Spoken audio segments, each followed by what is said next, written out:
বিসমিল্লাহির রহমানির রহিম। পরম করুণাময় ও অসীম দয়ালু আল্লাহর নামে শুরু।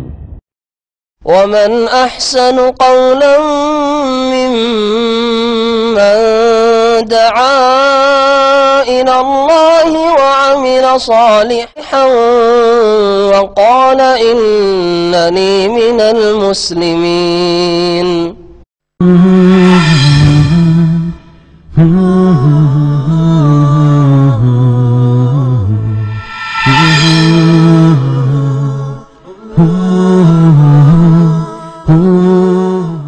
أعوذ بالله من الشيطان الرجيم. قاتلوهم يعذبهم الله بأيديكم ويخزهم وينصركم عليهم ويشف صدور قوم مؤمنين ويذهب غيظ قلوبهم ويتوب الله على من يشاء والله عليم حكيم. أم حسبتم أن تتركوا ولما يعلم الله الذين جاهدوا منكم ولم يتخذوا من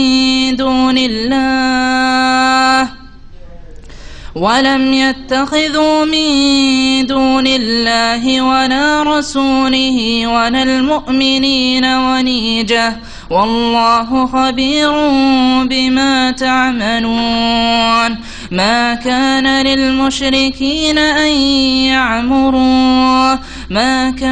للمشركين أن يعمروا مساجد الله شاهدين على أنفسهم بالكفر أولئك حبطت أعمالهم وفي النار هم خالدون.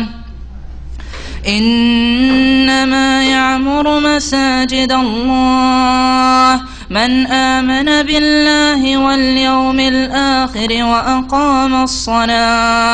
وأقام الصلاة وآتى الزكاة ولم يخش إلا الله فعسى أولئك أن يكونوا من المهتدين.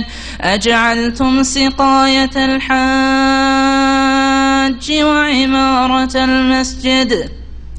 وعمارة المسجد الحرام كمن آمن بالله واليوم الآخر وجاهد في سبيل الله لا يستوون عند الله والله لا يهدي القوم الظالمين. الذين آمنوا وهاجروا وجاهدوا في سبيل الله بأموالهم وأنفسهم أعظم درجة عند الله وأولئك هم الفائزون. يبشرهم ربهم برحمة منه ورضوان وجنات لهم فيها نعيم مقيم خالدين فيها أبدا إن الله عنده أجر عظيم. يا أيها الذين آمنوا لا تتخذوا آباءكم وإخوانكم أولياء إن استحبوا الكفر على الإيمان ومن يتولهم منكم فأولئك هم الظالمون. قل إن كان آباؤكم وأبناؤكم وإخوانكم وأزواجكم وعشيرتكم وأموال اقترفتموها وتجارة تخشون كسادها ومساكن ترضونها أحب إليكم من الله ورسوله وجهاد في سبيله فتربصوا حتى يأتي الله بأمره والله لا يهدي القوم الفاسقين. السلام عليكم ورحمة الله وبركاته. بسم الله الرحمن الرحيم. الحمد لله رب العالمين والصلاة والسلام على سيد المرسلين نبينا محمد وعلى آله وصحبه أجمعين. أما بعد فأعوذ بالله من الشيطان الرجيم. قاتلوهم يعذبهم الله بأيديكم ويخزهم وينصركم عليهم ويشف صدور قوم مؤمنين ويذهب غيظ قلوبهم ويتوب الله على من يشاء والله عليم حكيم. মহান আল্লাহর সমস্ত প্রশংসা যে আল্লাহ পাক রব্বুল আলামিন কোরআনুল কারীম নাযিল করেছেন, আর যে আল কোরআনের নূর দিয়ে আল্লাহ পাক অসংখ্য মানুষকে ঈমানের রাস্তা দেখিয়েছেন। কুফরির অন্ধকারকে আল্লাহ পাক রব্বুল আলামিন দূর করেছেন।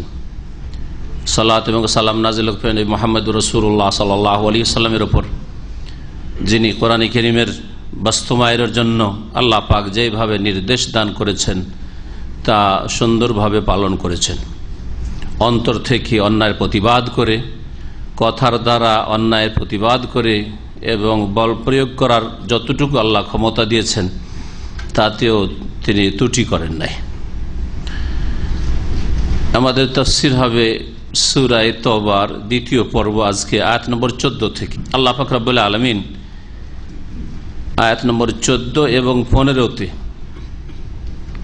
ইসলামে সশস্ত্র জেহাদের উপকারিতা, এর মাধ্যমে মুসলিম উম্মতের লাভ কি হবে, 6টি উপকারিতা বর্ণনা করেছেন। মহান আল্লাহ ইরশাদ করেছেন, কাতিলুহুম, এই কাফের মুশরিকদের বিরুদ্ধে তোমরা সশস্ত্র লড়াই করো। আল্লাহ পাক রব্বুল আলামিনের এই নির্দেশ মদিনার জীবনে এসেছে। তার আগে যখন মক্কাতুল মুকাররমায় রাসূলুল্লাহ সাল্লাল্লাহু আলাইহি সাল্লাম ছিলেন, তখন কাফেরের বিরুদ্ধে কোন রকমের অস্ত্র ধারণ করা কঠোরভাবে নিষেধ ছিল। সশস্ত্র জিহাদ কয়েক স্তরে আল্লাহ পাক নাজিল করেছেন। প্রথম স্তরে নিষিদ্ধ ছিল।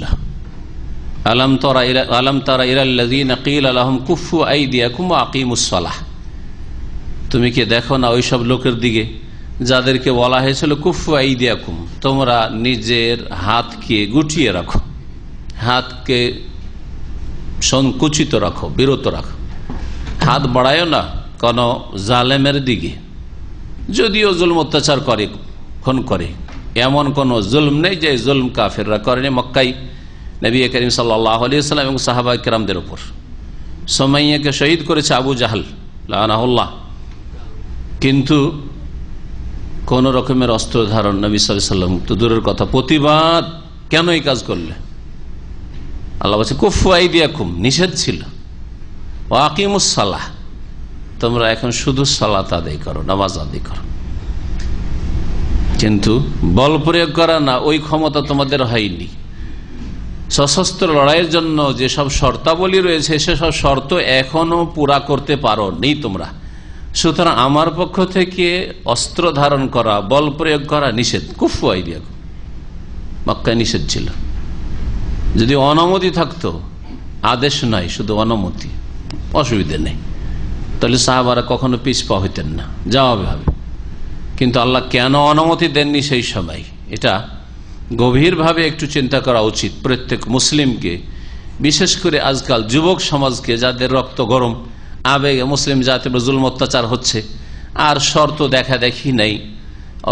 সশস্ত্র জেহাদের জন্য যে শর্তগুলি রয়েছে কিছু দেখা দেখি নাই, মনে করে যে কোন একটা কিছু এরকম করে দিলে হয়তো ইসলামের খেদমত করলাম, কিছুই করলো না, ইসলামের বড়ই ক্ষতি করছে এরা। এই জন্য এই বিষয়টি বোঝার আগে জিহাদ ফি সাবিলিল্লাহর যে সব শরুত রয়েছে, শর্তাবলী রয়েছে, জওয়াবেত যেগুলি নীতিমালা রয়েছে, সেগুলি অবশ্যই জানতে হবে। এই মর্মে আল্লামা শেখ সালেহুল ফৌজান হাফেজাহুল্লাহর একটি সুন্দর বক্তব্য আছে, যেটা পুস্তিকার আকারেও এসছে এবং ওনার বড় বড় যেগুলো পুস্তক আছে তাতেও এই চ্যাপ্টারটি আছে। আল জিহাদ ফি সাবিলিল্লাহ শুরুতুহু ওয়া দাওয়াবিতুহু, আল্লাহর রাস্তায় জিহাদ, তার শর্তাবলী এবং তার নিয়ম নীতিমালা। সেসব নিয়ম নীতিমালার একটি হচ্ছে সহিহ বুখারী হাদিস, ইন্নামাল ইমামু জুন্নাহ, শাসক হচ্ছে দেশের জন্না, ঢাল স্বরূপ, বর্ম স্বরূপ। বর্ম আপনার সুরক্ষার ব্যবস্থা করে, ঢাল ধরে থাকেন হাত। ইউকাতালু মিন ওয়ারাইহি, সুতরাং তার পেছনে হয়ে অস্ত্র ধারণ করা হবে, সশস্ত্র লড়াই হবে। ওয়ারাইহি, শাসকের পেছনে, শাসকের আগে বেড়ে না, শাসককে উপেক্ষা করে নাই, যা তোরা, তোদেরকে জানতেও দেবো না, তোদেরকে মানিও না, বরং তাদের উপর কুফরি ঢালাহারে ফতুয়া দিয়ে সব সব সব কাফের সব দালাল, এগুলো সব যা সব সব জাহান্নামী ইত্যাদি মুরতাদ, এইসব ফতুয়া দিয়ে নিজে বেরিয়ে পড়ল। এটা হচ্ছে একটা মারাত্মক ক্ষতিকর রাস্তা মুসলিম যুবকদের জন্য। এই গুমরাহি থেকে বর্তমান যুগে মুসলিম যুবকদেরকে বাঁচানো অত্যন্ত জরুরি। আল্লাহ ভীরু হওয়া, ধার্মিক হওয়া মানে এইরকম সন্ত্রাসী হওয়া নয়, জঙ্গি হওয়া নয়, ফাসাদ সৃষ্টি করা নয়, বিশৃঙ্খলা সৃষ্টি করা নয়। আর আরেক গুমরাহি থেকে বাঁচাইতে হবে, যেই গুমরাহিতে অধিকাংশ যুবক যুবতীরা নিমজ্জিত রয়েছে, সেটা হচ্ছে বেদিনী, বিধর্মিতার গুমরাহি, বেনামাজি, আল্লাহ পরকাল সম্পর্কে কোনো জ্ঞান নেই, না এলম না আমল, কিছুই নেই। দিন শিখার কোনো গজ না বাপ মায়ের আছে, না ছেলে মেয়েদের আছে, না স্কুল কলেজ ইউনিভার্সিটির ছেলে মেয়েদের আছে, না তাদের কর্মকর্তাদের আছে, যারা শিক্ষা সিলেবাস যারা তৈরি করছে, না তাদের কোন এই সম্পর্কে জ্ঞান আছে, না কোনো গুরুত্ব আছে। বেপরোয়ারা আল্লাহর দিন থেকে। এই একটি বড় গুমরাহি, যেই গুমরাহিতে অধিকাংশ মুসলিম আজকে ডুবে রয়েছে, যার ফলে এরা জাহান্নামের ইন্ধন হতে যাচ্ছে। কর্মজগৎ থেকে বিদায় নিলেই, আখেরাতে পাড়ি দিলেই, মওতের সম্মুখীন হলেই এদের জন্য জাহান্নাম অপেক্ষায় রয়েছে। যেমন যারা শর্ত ছাড়া, যা ফরজ হয়নি তা নিজের উপর ফরজ করে নিয়ে জঙ্গি সেজেছে, খারেজি সেজেছে, ইসলামের ক্ষতি করছে, তারাও জাহান্নামের রাস্তায়, এতে কোনো সন্দেহ নেই। এই জন্য সূরা তওবা, সূরা আনফালের তাফসীর যখন হবে, তখন এই কথাগুলি সবসময় মনে রাখতে হবে। আল্লাহ পাক রব্বুল আলামিন মুসলিম জাতির জন্য দোয়া করেন, তাদেরকে আল্লাহ শর্ত পুরা করার তৌফিক দান করেন। মক্কা থেকে মদিনা হিজরতের পরে প্রথম যে জিহাদ হয়েছে, যাতে নবী করিম সাল্লাল্লাহু আলাইহি ওয়াসাল্লাম নিজে শরীক হয়েছেন এবং অস্ত্র ধারণ করা হয়েছে কাফের বিরুদ্ধে, সেই জিহাদের নাম কি? বদর। বদর নামক স্থানে যে বদরের যুদ্ধ হয়েছে, জানা আছে বদর যুদ্ধ সম্পর্কে। নবী করিম সাল্লাল্লাহু আলাইহি ওয়াসাল্লাম সাহাবায়ে কেরামদের সংখ্যা 313 বা কিছু, আর কাফেরদের সংখ্যা 1000, ঠিক না? তাহলে এই যুদ্ধের পূর্বকালে, দ্বিতীয় হিজরিতে এই যুদ্ধ হয়েছে, তার পূর্বকালে আল্লাহ পাক রব্বুল আলামিনের পক্ষ থেকে অনুমতি হয়েছে। প্রথম দিকে অনুমতি হয়েছে, ওযানা লিল্লাযিনা ইউকাতালুনা বিআন্নাহুম যুলিমু, অনুমতি দেওয়া হচ্ছে, পারমিশন দেওয়া হচ্ছে ওই সব লোকদেরকে, ওই সব মুমিন মুসলিমকে, লিল্লাযিনা ইউকাতালুন বিআন্নাহুম যুলিমু, ওযানা লিল্লাযিনা, ওযানা লিল্লাযিনা, হাফেজ সাহেবরা পড়েন, এবার তো পড়লাম ঠিক করে, ওযানা লিল্লাযিনা ইউকাতালুনা বিআন্নাহুম যুলিমু, যাদের বিরুদ্ধে অস্ত্র ধরেছে কাফেররা, ওযানা লিল্লাযিনা ইউকাতালুন, ওদেরকে অনুমতি দেওয়া হয়েছে। বিআন্নাহুম, কেন অনুমতি দেওয়া হলো?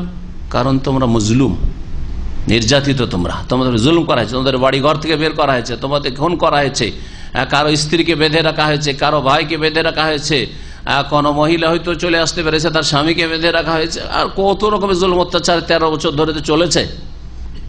অনুমতি দেওয়া হচ্ছে, ফরজ করা হয়নি, নিষিদ্ধ, তারপরে অনুমতি। অনুমতিটাও 2 স্তরে হয়েছে। যারা তোমাদের বিরুদ্ধে লড়াই করে তাদের বিরুদ্ধে লড়াই করো, সবার বিরুদ্ধে না।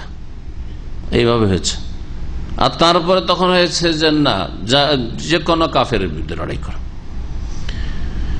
অনুমতি। আর তারপরে তখন হুকুম হয়েছে কি, কুতিবা আলাইকুমুল কিতাল ওয়া হুয়া কুরহুল লাকুম, তোমাদের উপর সশস্ত্র লড়াই ফরজ করা হয়েছে, যেটা তোমাদের জন্য বড় কষ্টকর।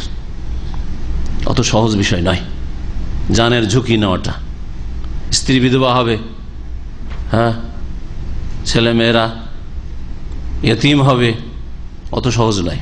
আল্লাহ রাব্বুল আলামিন এখানে ওই জিহাদের উপকারিতার কথা বলছেন, যখন শর্তগুলি পুরা হবে। আচ্ছা, শর্ত পুরা হয়েছে কি না হয়েছে সিদ্ধান্ত আপনারা নেবেন এখানে মিটিং করে বা যে কোনো জায়গায় বসে, না এটা কে নেবে? হ্যাঁ, সরকার নেবে। সরকার পুরো তো ইসলাম বুঝে না, তাহলে আলেম ওলামা সিদ্ধান্ত নেবে দেশের। হ্যাঁ, বড় বড় ওলামারা সিদ্ধান্ত নিয়ে তারাই যদি সিদ্ধান্ত পাশ হয় তারাই বেরিয়ে পড়বে তখন মিছিল করে ইনকলাব জিন্দাবাদ এখন করতে হবে, হ্যাঁ নাকি? হ্যাঁ, সরকারের উপদেষ্টা হবে ওলামারা। আর সরকারের জন্য আবশ্যক ফরজ যে ওলামাইকে, ভালো ভালো ওলামাদেরকে নিজের উপদেষ্টা হিসাবে রাখা। এটা হচ্ছে ইসলামিক রাষ্ট্র। আলেমরা বেরোবে না, সরকার বেরোবে। ওলামারা সিদ্ধান্ত দেবে যে কোরআন এবং হাদিস বলছে যে এখন শর্ত পুরা হয়ে গেছে, এখন ফরজ হয়ে গেছে। শর্তগুলি পুরা হয়েছে মানে ফরজ হয়েছে। যেমন আপনার রোজার দিন এসছে, রোজা আমার ফরজ কিনা? আমার এই ছেলেটা এখন বয়স 14 থেকে 15, হ্যাঁ, স্বপ্নদোষ হয়ে গেছে, ফরজ না ফরজ নাই? ফরজ। অসুস্থ, স্বপ্নদোষ হয়েছে, স্বাভাবিক হয়েছে, কিন্তু অসুস্থ, ফরজ না ফরজ নাই? হ্যাঁ, ফরজ না ফরজ না? আচ্ছা, তো জানতে হবে না হবে না? যখন আপনি ছেলের বাপ হয়েছেন তো জানতে হবে। ছেলে সফর করছে, ফরজ না ফরজ নাই? এই রোজা রেখেছো, খবর নেবেন নাকি টেলিফোনে? সফরে ফরজ নাই। আচ্ছা, ছেলের পড়াশোনা খুব বেশি, রাত দিন পড়াশোনা করতে হয়, আর স্কুল অনেক দূরে, 10 কিলোমিটার হেঁটে যেতে হয়, হেঁটে আসতে হয়, কষ্ট। শর্ত পুরা হয়েছে না নাই? রোজা রাখতে হবে কি হবে না? অনেক কষ্ট রোজা রাখা। কি করে রোজা রাখবে? ছেলেটা 5 কিলোমিটার 10 কিলোমিটার হেঁটে যায় বা সাইকেল চালিয়ে যায়, আবার আসে রোজা মুখে, কি করে? পরীক্ষার দিন এত মেহনত করতে হয়। শর্ত পুরা হয়েছে না হয় নাই? দেখছেন কেমন বাপ আপনারা, মানে চুপ, রোজা রাখতে নিষেধ করবেন, তাই না? তো বলছেন না কেন? বলেন, পরীক্ষা চলছে আপনাদের। তাহলে আপনি নিজের ব্যক্তিগত জীবনে আপনার ছেলেটাকে রোজা রাখতে বাধ্য করবেন কি করবেন না, এই মাসলাই জানছেন না। আর 3 অক্ষর পড়ে 18, 20 বছর 22 বছর বয়স, আর ও জেহাদে বেরিয়েছেন, ফতোয়াবাজি করছেন ফেসবুকে বা বিভিন্ন প্রচার মাধ্যমে অথবা রাস্তাঘাটে মিছিল নিয়ে বেরিয়ে যাচ্ছেন, চলবে না? চলবে না। তাহলে জানতে হবে দিন সম্পর্কে জ্ঞান ফরজ। তো রোজা ফরজ হইল কিনা এই সম্পর্কে হিমশিম খাচ্ছেন। তো জিহাদ এটা তো ব্যক্তি জীবনের বিষয় না, পারিবারিক বিষয়ও না, সামাজিক বিষয় না, এটা রাষ্ট্রনীতি, এটা হচ্ছে সিয়াসা শারঈয়া, হ্যাঁ, ইসলামিক রাজনীতি। সুতরাং এই ক্ষেত্রে আপনাকে কোরআন এবং হাদিস থেকে জানতে হবে। সিয়াসা শরিয়া সম্পর্কে ভালো ভালো আলেমও জ্ঞান রাখেন। তাহলে কেমন আলেমদেরকে আপনাকে আলেম মনে করতে হবে এবং সেসব আলেমদের থেকে সাহায্য নেবেন মুসলিম সরকার, তারপরে সিদ্ধান্ত হবে। কাতিলুহুম, ফিরে আসি আমাদের আসল বিষয়ের দিকে। তাদের বিরুদ্ধে তোমরা অস্ত্র ধারণ করো, যুদ্ধ করো। কেন অস্ত্র ধারণ করবেন? ইউআযিবুহুমুল্লাহু বিআইদিকুম, একটি উপকারিতা, একটি লাভ। আল্লাহ পাক তোমাদের হাত দ্বারা, তোমাদের মাধ্যমে তাদেরকে শাস্তি দিতে চান। জিহাদ ফি সাবিলিল্লাহর মাধ্যমে জালেমদেরকে, যারা মুসলিমদের জুলুম করেছে, মুসলিম নারীদের ধর্ষণ করেছে, মুসলিমদেরকে খুন করেছে, মুসলিমদেরকে বাড়িঘর থেকে বের করেছে, মক্কা থেকে বের করেছে, ইউআযিবুহুমুল্লাহু বিআইদিকুম, তোমাদের মাধ্যমে আল্লাহ ওদেরকে আযাব দিতে চান। আল্লাহর আযাব কাফেরদের জন্য। ওয়ায়ুখজিহিম, দ্বিতীয় উপকারিতা হচ্ছে আল্লাহ তাদেরকে লাঞ্ছিত, অপদস্থ করতে চান। কাফেরদেরকে, কুফরি শক্তিকে আল্লাহ কি করতে চান? লাঞ্ছিত, অপদস্থ করতে চান। কারণ আল্লাহর দুশ্মন মান ইজ্জত পাওয়ার হক রাখে না। তিন নম্বর শর্ত হচ্ছে ওয়ায়ানসুর, তিন নম্বর উপকারিতা হচ্ছে ওয়ায়ানসুরকুম আলাইহিম, এবং তোমাদেরকে আল্লাহ এই সশস্ত্র লড়াইয়ের মাধ্যমে তাদের উপর বিজয়ী করবেন, বিজয় দান করবেন, সাহায্য করবেন। সাহায্য তাহলে এমনি নেমে আসবে না। নবী করিম সাল্লাল্লাহু আলাইহি ওয়াসাল্লাম মসজিদে নববীতে বসে বসে শুধু দোয়ায় কোনত করেই সবকিছু উড়িয়ে দেবো, এই কাজ করেন না। কিন্তু বদরে গেছেন, রমজান মাসে শুধু রোজা রেখে সবকিছুকে ঠিক করে নেবো আর বিপ্লব নিয়ে চলে আসবো, মহাবিপ্লব, সব করেন নাই। রমজান মাসে মক্কা বিজয় গেছেন, ফতে মক্কা, মক্কা বিজয় রমজান মাসে হয়েছে, আর বদর রমজান মাসে হয়েছে, রমজান মাসে হয়েছে। তিনটি উপকারিতা। 4 নম্বর ওয়ায়াশফি সুদুরা কওমিন মুমিনিন, এবং মুমিনদের প্রাণকে, মুমিন সম্প্রদায়, কওমিন মুমিনিন, মুমিনদের বা মুমিন সম্প্রদায়ের প্রাণকে, মনকে কি করবেন? ঠান্ডা করবেন। মন ঠান্ডা হবে তাদের, তাদের মন ভরবে। কেন মন ঠান্ডা হবে? তাদের বড় মনে কষ্ট আছে। আম্মার রাদিয়াল্লাহু তাআলা আনহু উদাহরণস্বরূপ বলছি, এরকম কত শত ঘটনা জুলম অত্যাচারের ঘটেছে। আম্মার রাদিয়াল্লাহু তাআলা আনহু নবীর প্রখ্যাত সাহাবী, বেঁচে আছেন।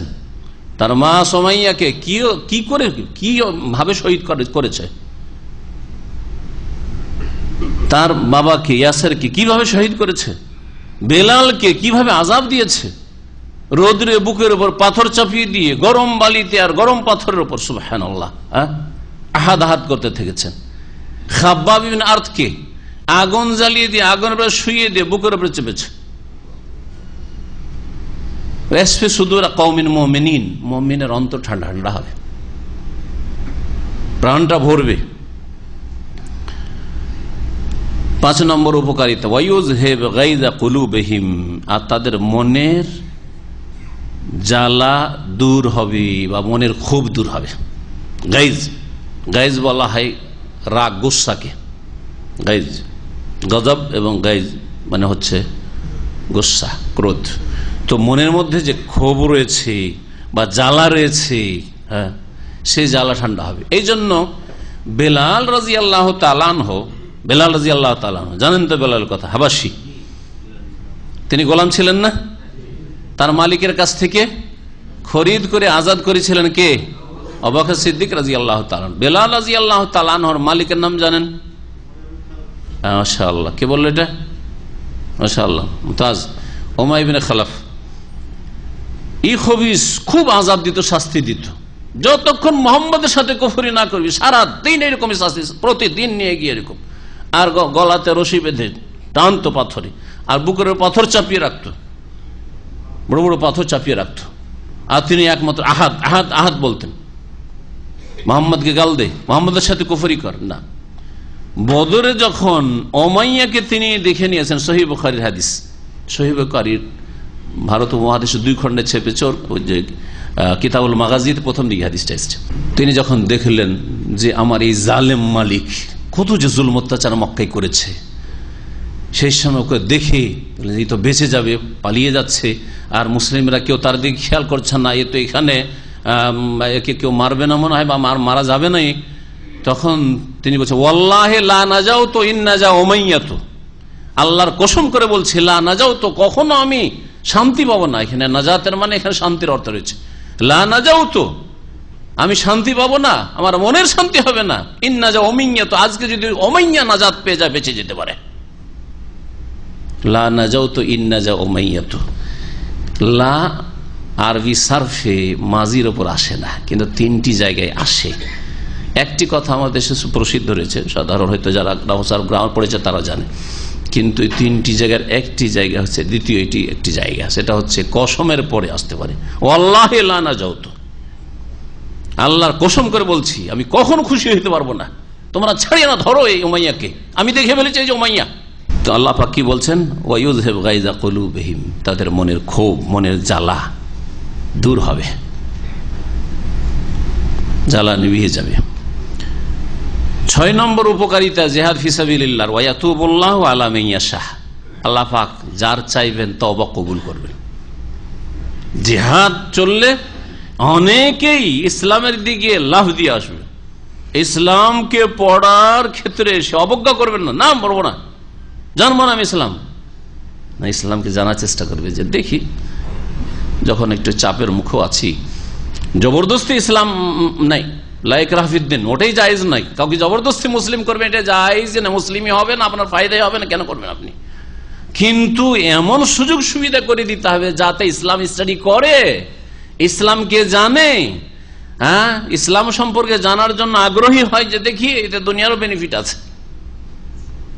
এইরকম পরিস্থিতি তৈরি করতে হবে যাতে দিনের ফায়দা তো বুঝে না কাফের, কারণ ও তো রোগাক্রান্ত, ওর তো স্বাদ বিকৃত হয়ে গেছে, স্বাদ বিকৃত বুঝে না যে এটা গেলে কি হবে, অবুঝ।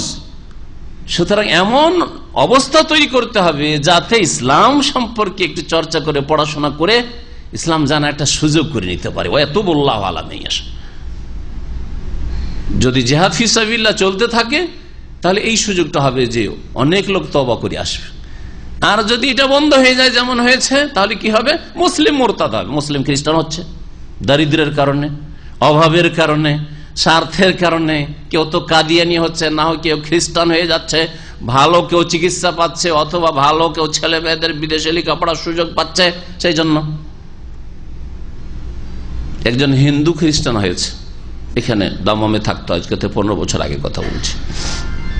হিন্দু ছিল, খ্রিস্টান হয়েছে, তো দেশেই খ্রিস্টান হয়েছে। খ্রিস্টান হয়েছে তখন তার সৌদি আরবে আসার জন্য যাতায়াত, ভিসা, যা খরচ লাগে পুরো খরচ খ্রিস্টান মিশনারি বিয়ার করেছে। একজন পুলিশ অফিসার আমাকে নিয়ে গেল ওকে ইসলামের দাওয়াত দেওয়ার জন্য, একটা লন্ড্রিতে কাজ করে। যখন বললাম তো বলছে যে আমি মুসলমান হয়ে লাভটা কি আমার, এই ভাষাতে, সৌদি আরবে এই ভাষাতে, কারণ এখানে তো মাশাআল্লাহ স্বাধীনতা আছে, মুসলিমদের ভয় তো কিছু নেই, দেশে ভয় লাগে কিন্তু এখানে ভয় নেই, এত নিরাপদ দেশ আলহামদুলিল্লাহ, যে একটা অমুসলিমও এখানে যেভাবে নিরাপদ চলে, নিজের দেশে এত নিরাপদ চলতে পারে না। টাকা পয়সা নিয়ে যান, নিয়ে কি লাভ আছে? না কেন লাভ, মানে তুমি দুনিয়া শুধু নগদ নগদ লাভ চাও, তোমার মরণের পরে পরকাল আছে। বুঝাবার যখন চেষ্টা করবেন, না আমি হিন্দু ছিলাম, হিন্দুর সন্তান, খ্রিস্টান হয়েছি, আমাকে এখানে আসার জন্য আমাকে যত খরচ লাগে সব দেশে, ভিসা খরচ, টিকিট খরচ সবকিছু দিয়েছে খ্রিস্টান মিশনারি, আমি ইসলাম কবুল করলাম, আমি কি দিবা আমাকে? দেখছেন না? তাহলে বোঝা গেল যে শক্তি যদি মজবুত থাকে তাহলে ইসলাম জানার জন্য আগ্রহী, জানার জন্য আগ্রহী না, বই দিলে ফেলে দেবে, নেবেও না, হয়তো চোখ করলে যা নেবে, নয় নেবে না, কবুল করা দূরের কথা, পড়তেও চাইবে না, যে হক না হকটা জানেন যে আপনার জন্য কোনটা কল্যাণ করবে সেটাও জানার গরজ মনে করবে না। কিন্তু যদি জিহাদ ফি সাবিলিল্লাহ চলতে থাকে তো ওয়াতুবুল্লাহু আলা মান ইয়াশা, আল্লাহ যাকে চাইবেন, হ্যাঁ, তাকে তার তওবা আল্লাহ কবুল করবেন, তাকে ঈমান ইসলামের তৌফিক দেবেন, ইসলাম জানবে, ইসলাম কবুল করবে। আল্লাহু আলিমুন হাকিম, আল্লাহ পাক রব্বুল সর্বজ্ঞ, সবকিছু জানেন এবং তিনি বিজ্ঞানময়। তার প্রত্যেকটি সৃষ্টিগত কাজে এবং বিধানগত কাজে, শরীয়তের বিধিবিধানে হিকমত রয়েছে, প্রজ্ঞা রয়েছে, এজন্য তিনি হাকিম। জিহাদ ফি সাবিলিল্লাহ আল্লাহর পক্ষ থেকে, এতে মানব জাতির কল্যাণ রয়েছে। আল্লাহ হাকিম, আল্লাহ 99টি নামের এই আলিম আর হাকিম কেন নিয়ে আসলেন? আমি জানি যে কি প্রয়োজন রয়েছে, শুধু ওয়াজ করে উপদেশ দিয়ে হবে না, সকল মানুষের সংশোধন হবে না, হ্যাঁ, সকল মানুষের সংশোধন হবে না। কোরআনের ওয়াজের সাথে সুলতানও প্রয়োজন রয়েছে, আইনের ও বিধানের প্রয়োজন রয়েছে, বল প্রয়োগের প্রয়োজন রয়েছে, তাহলে পাপ থেকে বিরত রাখা যাবে। আমি জানি। আর হাকিম, আমি যে জিহাদ ফি সাবিলিল্লাহ বিধান দিয়েছি এতে হিকমত রয়েছে, রহস্য রয়েছে, এতে মানব জাতির কল্যাণ রয়েছে, মানব জাতির কল্যাণ রয়েছে। যেমন আমার আপনার আল্লাহ না করে কোনো মুসলিম ভাই বোনের হয় যদি শরীরে ক্যান্সার আক্রান্ত হয়, আক্রমণ করে, তাহলে ক্যান্সারের জন্য কখনো হাত কেটে ফেলছেন, পা কেটে ফেলছেন, কত কি করছেন, করছেন না, আর কত লাখ লাখ টাকা নিয়ে গিয়ে হাসপাতালে ঢেলে আসছেন। কেন? নিজের বৃহৎ স্বার্থে আমার জানটা বাঁচাবো, প্রাণ বাঁচাবো, প্রাণ রক্ষার জন্য রান পর্যন্ত কেটে ফেলে দিল। এক পা কেটে হলে বলছে আরেক পায়ে ভাইরাস চলে গেছে, 2 পায়ে কেটে ফেলি তো। এমন লোক আছে, বেঁচে আছে না নেই? কেন? বৃহৎ স্বার্থের জন্য। বুঝা গেছে? আপনার বডিটা রক্ষার জন্য। হ্যাঁ, আপনি আর কিছুদিন দুনিয়াতে বাঁচেন, ছেলে মেয়ের সাথে থাকেন, দুনিয়া কিছু ভোগ করেন, এই জন্য। তো মানব জাতি হচ্ছে একটা বডির মতো। মানব জাতির মধ্যে কুফরি, শিরক, এগুলো হচ্ছে ক্যান্সারের রোগ। ক্যান্সার, এই ক্যান্সারের রোগের জন্য প্রথম চিকিৎসা কিছু ওষুধ পানি, ওয়াজ, কোরআন হাদিস, ওয়াহি, জান্নাত জাহান্নাম ইত্যাদি, আল্লাহ পরকাল আখিরাত ইত্যাদি ইত্যাদি ইত্যাদি, মানবতা নাই পরায়ণ হও, জুলম অত্যাচার করিও না ইত্যাদি, বিবাহ করো, সাবালক হয়েছো, জেনা করিও না ইত্যাদি, চুরি করিও না, হালাল উপার্জন করো। না, কিছু লোক চুরি করবে, কিছু লোক জেনা করবে। দণ্ডবিধান হচ্ছে ক্যান্সারের মতো, ক্যান্সারের অস্ত্রোপচারের মতো, অপারেশনের মতো। দণ্ডবিধান হুদুদ শরীয়তের, চোরের হাত কেটে নেওয়া, ডাকাতের শাস্তি, জেনাকারীর শাস্তি, এগুলি হচ্ছে ক্যান্সারের চিকিৎসার মতো। জিহাদ ফি সাবিলিল্লাহ ওই রকম ক্যান্সারের চিকিৎসার মতো। গত সপ্তাহে বলেছিলাম, তার আগের সপ্তাহে, যে জিহাদ ফি সাবিলিল্লাহ মানুষকে ইসলামের জন্য বাধ্য করার জন্য না, মোটেই নয়। ইসলাম বল প্রয়োগ করে প্রচার প্রসার লাভ করেনি, কিন্তু যারা ইসলাম কবুল করছে তাদের রাস্তায় কেউ বাধা সৃষ্টি যেন না করে। স্বাধীনভাবে মানব জাতিকে ছেড়ে দাও, যে যেটাকে হক সত্য মনে করছে সেদিকে ফ্রি হয়ে আসতে দাও, যেন কোন রকমের বাধা তার সামনে সৃষ্টি না হয়। ইট পাটকেল রাখিও না তার রাস্তায়, যে আমি হাঁটতে পারছি না, চলতে পারছি না, কাঁটা বিছানো আছে। কাঁটা সরানোর জন্য রাস্তা থেকে, প্রত্যেক মানুষের সামনে থেকে কাঁটাগুলি সরিয়ে দেওয়া। জান্নাতের পথে, জান্নাতের পথের কাঁটা সরিয়ে দেওয়া হয়েছে। এখন আসো, যে ইচ্ছা করবে জান্নাতে যাওয়ার আসো, আর যে বলবে যে আমি জান্নাতে যাব না, আসিও না। এই জন্য জিহাদ ফি সাবিলিল্লাহ। আর যারা বাধা সৃষ্টি করে তারা মানব জাতির একটি বডির, মানব জাতি একটি বডির বিভিন্ন অঙ্গের ক্যান্সার। এই জন্য জিহাদ ফি সাবিলিল্লাহ। আল্লাহ পাক রব্বুল আলামিন এই সশস্ত্র জিহাদের হুকুমের পরে বলছেন যে অনেকে ভাবতে পারে যারে কি রে, এবার জানও দিতে হবে, মালও দিতে হবে, ঝুঁকিও নিতে হবে, হ্যাঁ, এসব বাইরেও বেরোইতে হবে, বাড়িতে থেকে আর হইল না, হ্যাঁ, শুধু আল্লাহ বিল্লাহ করে মসজিদে পড়ে থেকে হইল না। বলছে যে আম হাসিব তো আনতুত রাখু, তোমরা কি এই ধারণাই করেছে যে তোমাদেরকে এইরকম সহজে ছেড়ে দেওয়া হবে, তোমাদের ইমানের পরীক্ষা হবে না? এখানেই তো পরীক্ষা, যে কে মিষ্টি মিষ্টি সুন্নত, শুধু হ্যাঁ মিলাদের মিষ্টি খাওয়া সুন্নত, ওগুলো পালন করতে চায়। হ্যাঁ, নবীর যেহেতু দাঁত ভেঙেছিল আর তিনি হালুয়া ছাড়া কিছু খেতে পারেননি, সেজন্য সবাই বড় হালুয়া খেতে চায়, এই মিষ্টি সুন্নাত নেবে শুধু। দাঁত ভাঙো আগে, হ্যাঁ, দিনের রাস্তায় মেহনত করো, ফজরে ঠান্ডাতে ঠান্ডা পানিতে উজু করো, দুপুরে জোহরে আসরে গরম পানিতে উজু করো, আর মসজিদে হেঁটে গিয়ে জামাতে নামাজ পড়ো, সারাদিন না খেয়ে থেকে রমজান মাসে রোজা রাখো। কষ্টের সুন্নত গুলো ইসলামের নিতে হবে। সুন্নত মানে ফেকার সুন্নত বলছে না, এগুলো ইসলামের বিধিবিধান বলতে চাইছি, আম অর্থে, ব্যাপক অর্থে যে সুন্নতগুলি। আল্লাহ পাক রব্বুল বলছেন আম হাসিবতুম আন তুতরাকু, তোমরা কি ভেবেছো, চিন্তা করেছো তোমাদেরকে এরকমই ছেড়ে দেওয়া হবে? ওয়ালাম্মা ইয়ালামিল্লাহুল্লাযিনা জাহাদু মিনকুম, অথচ তোমাদের মধ্য থেকে কারা সত্যিকার অর্থে প্রচেষ্টা চালালো, জিহাদ করলো, তাদেরকে এখনো জানেন নাই, মানে চিহ্নিত করেন নাই। আল্লাহ তো জানেন যে কার অন্তরে আসলে ইসলামের জন্য মেহনত করব, পরিশ্রম করব, হ্যাঁ, সর্বাত্মক চেষ্টা চালাবো আমি ব্যক্তি জীবনে, পারিবারিক জীবনে, আমার ইলম আমলে। আল্লাহ সব জানছেন। যদি আল্লাহর জানার কথা হয় তো আল্লাহ জানছেন, কিন্তু এখানে আর এইরকম বেশ কিছু আয়াত কোরআনে কারিমে রয়েছে, যেমন এখানে রয়েছে আর অন্য জায়গায় রয়েছে আম হাসিবতুম আন তাদখুলুল জান্নাহ ওয়ালাম্মা ইয়ালামিল্লাহু, ওখানেও রয়েছে এইভাবে লিয়ালাম আল্লাহু মান ইয়াখাফু বিল গায়ব, যাতে আল্লাহ জানতে পারেন যে কে না দেখে বিশ্বাস করে। আল্লাহ জানেন না, কে বিশ্বাস করে জানছেন, সবসময় জানছেন, আগেও জানছেন, পরেও জানছেন, আমার আপনার সৃষ্টির আগেই সবকিছু জানছেন আল্লাহ রাব্বুল আলামিন। তাহলে এই জন্য তাফসীরগুলি পড়লে, আরবি তাফসীর দেখবেন, মুফাসসিরিনগণ আমাদের দেশের তাফসীর জালালাইন বলে দেবেন ইলমা যুহুরিন, এইরকম সংক্ষেপে যে তাফসীরগুলি করা হয়েছে, মানে সেই ইলমটাকে আল্লাহ যেটা জানতেন কিন্তু গোপন হয়েছিল, মানুষ জানতো না, সেটা যেন প্রকাশ পেয়ে যায়। এই জন্য আমি কিভাবে ব্যক্ত করলাম, চিহ্নিত করতে চান। তোমাদের মধ্যে যে কারা প্রচেষ্টা চালায় দিন ইসলামের জন্য, তাদের কি এখনো আল্লাহ পাক জানেন নাই, মানে সমাজে জানান নাই, চিহ্নিত করতে পারেননি, যে লোকে চিনতে পারে নাই। লোকে মনে করছে পাকা মুমিন, কিন্তু সব মুনাফিক।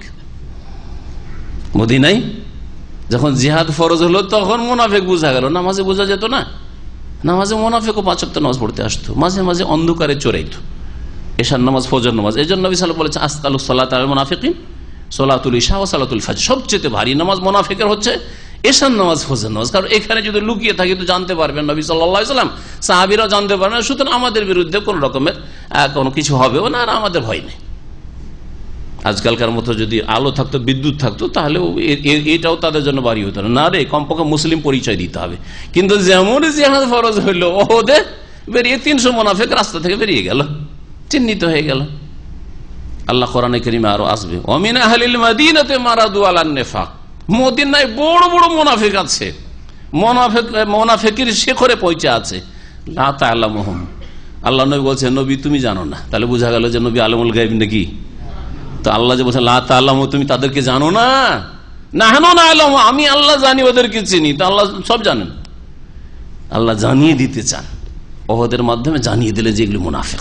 এই জন্য কখনো মনে ইচ্ছা রাখবেন যে আল্লাহ যদি সুযোগ দেয় তো জিহাদ ফি সাবিলিল্লাহ শরীক হব। কারণ যদি মনে ইচ্ছা ও সংকল্প না থাকে, তাহলে মা তাআলা শোবাতি মিন নিফাক, মুনাফিক হয়ে মরবেন, মুনাফিকের অবস্থায় মরবেন, নিফাকের অবস্থায়। কিন্তু আকাঙ্ক্ষা করা যে যাবো, লাফালাফি করছেন, এটা নিষেধ করেছেন নবী করিম সাল্লাল্লাহু আলাইহি ওয়াসাল্লাম। এরকম অনেক হাদিস আছে যারা সাধারণ মানুষ জানে না, যুবক ছেলেরা মনে করে জারি আকাঙ্ক্ষা আগে থেকে না, আবেগী। আবেগী লোকের অবস্থা হচ্ছে খড়ের আগুনের মতো, না কয়লার কাঠের আগুনের মতো। এটা দীর্ঘ সময় যেন থাকে আগুন, এইরকম হইতে হবে। আর আবেগী হচ্ছে ওই খড়কুটোর আগুন, পাটের আগুন, এই কিছুক্ষণের জন্য, 1 মিনিটের মধ্যে শেষ সব, তারপর আগুনও খুঁজে পাওয়া যায় না ওর ভিতরে। না, ওইরকম না। মুসলিমদের জুলুম অত্যাচার হচ্ছে, খুব লাফালাফি করছে, কিন্তু ওকে দেখেন গিয়ে ফজরে খবরই নেই, ওর ফজরে বিছানে পড়ে আছে লম্বায়। জি, ইসলামের বিরুদ্ধে কই বলেছে, খুব লাফালাফি করছে, কিন্তু ভাই নামাজ পড়েন। নামাজ না পড়লে কি হবে? নামাজ না পড়লে কি হবে? ইসলাম ভালোবাসি, মাশাআল্লাহ। নামাজ না পড়লে কি হবে?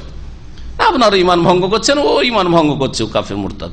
ওয়ালাম্মা ইয়ালামিল্লাহুল্লাযীনা জাহাদু মিনকুম, আল্লাহ পাক রব্বুল আলামিন তোমাদের মধ্য থেকে কে সত্যিকার অর্থে প্রচেষ্টা চালায় তাদেরকে এখনো চিহ্নিত করেননি, প্রকাশ করে দেননি, ইলমে যুহর প্রকাশ করে দেননি, এখনো প্রকাশ পাইনি। ওয়ালাম ইয়াত্তাখিযু মিন দুনিল্লাহি ওয়ালা রাসূলিহি ওয়ালাল মুমিনিনা ওয়ালিজা, এবং কারা, ওই ওর প্রার্থ আছে আল্লাযী জাহাদু মিনকুম, এবং কারা আল্লাহকে বাদ দিয়ে এবং তার রাসূলকে বাদ দিয়ে আর মুমিনদেরকে বাদ দিয়ে অন্য কাউকে অন্তরঙ্গ বন্ধু হিসাবে গ্রহণ করেনি, এটাও আল্লাহ প্রকাশ করে দিতে চান।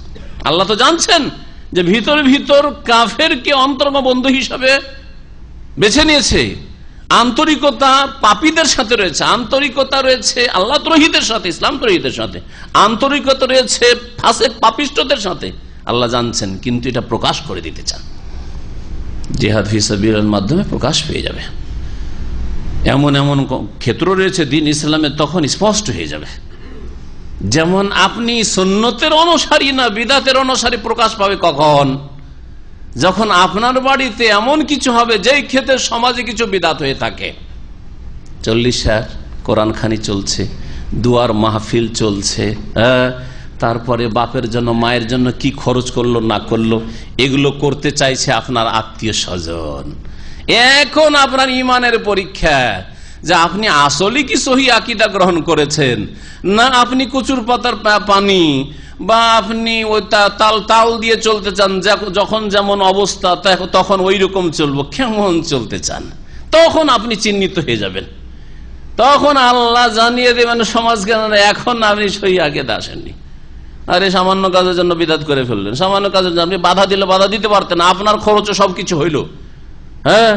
আপনার পরামর্শে সবকিছু হইলো, আরে তোরা যখন ছাড়বি না সব মানে উঠে পড়ে লেগেছিস, করবি তার করবো কি, কিন্তু আমার পছন্দ লাগে না, ঠিক না?